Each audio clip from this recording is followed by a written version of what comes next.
correct, and I know better than to try to do video upright. All right, so we've got Skip Tyler, math specialist, Michael Hasley, social studies specialist, and we're here talking about authentic assessment. All right, gentlemen, when I say the words authentic assessment, what comes to your mind in the classroom within your respective disciplines? For math, it's real world practicality things that are useful for students that give meaning to the mathematics. For example? If we just take a naked math problem, which is, solve 42 divided by 6, it has no purpose or meaning. But if I say you have 42 brownies and you split it with 6 people, then, it gives context to the problem. Excellent. Real world examples. And in the social studies? So for social studies, this is the example that I give people. With authentic assessments, what you're doing is you're getting students to think about history more deeply. So instead of, in the old days, asking who was the first president, now the question is, was George Washington a good president? Students are then forced to analyze the question and then understand the fact that what's important is supporting with the right facts, not necessarily saying, yes, he was a good president, or no, he was a bad president. Either is legit. It's that support and the research that you do behind it to do the work of a historian. That's going to be key for what students do, because then once you start asking those questions, then students will start asking questions that have meaning for them, and then hopefully that will help them connect to the material more than a 50-minute lecture with a quiz at the end. So real world application, connectivity, and meaningfulness. What else differentiates authentic assessment from traditional methods that we've been using? I think the performance tasks allow for open-endedness, that it's not necessarily one way of doing it.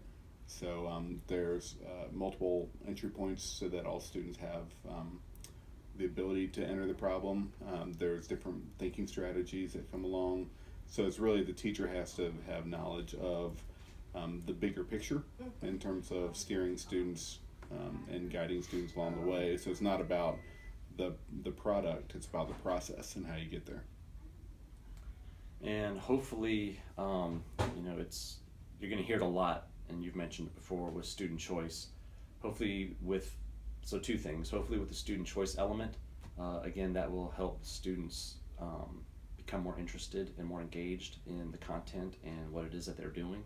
But also, I think with authentic assessments, what you're doing is not only is the student providing, or not only is the teacher providing different options for the students, but then the students hopefully will find that they are actually doing more real-world collaboration with their fellow students, but then also might find that they're actually learning who in the community is attached to the issue that they're working on.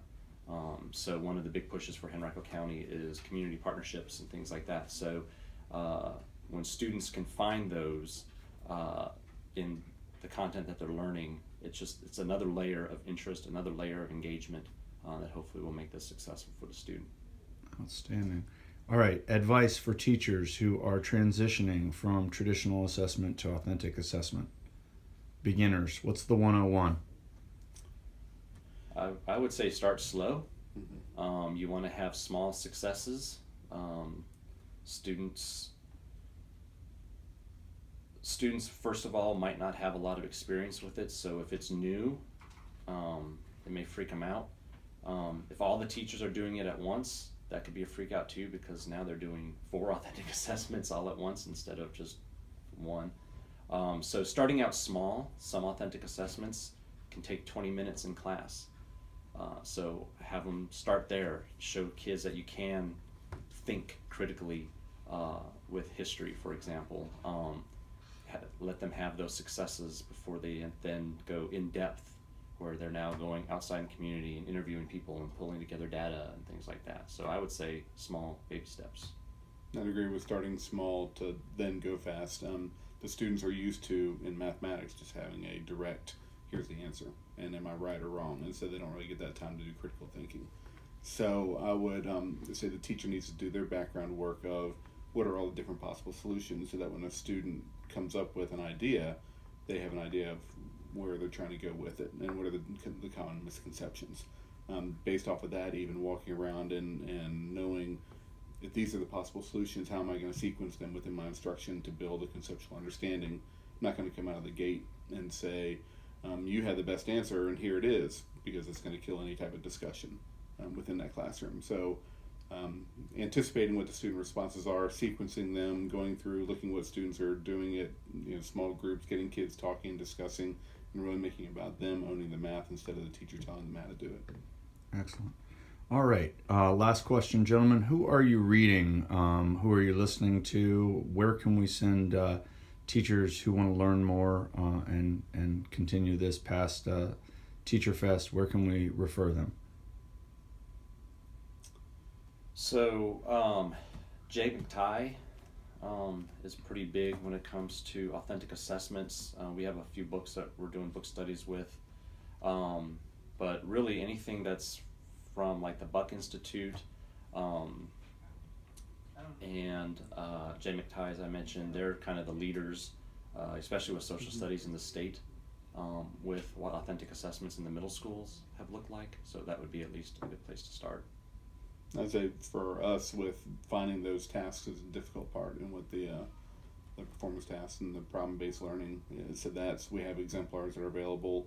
We have a lot of those type of problems on our curriculum documents that we provide for teachers. The exemplars are a good place to go to find that, and we have those in Schoology.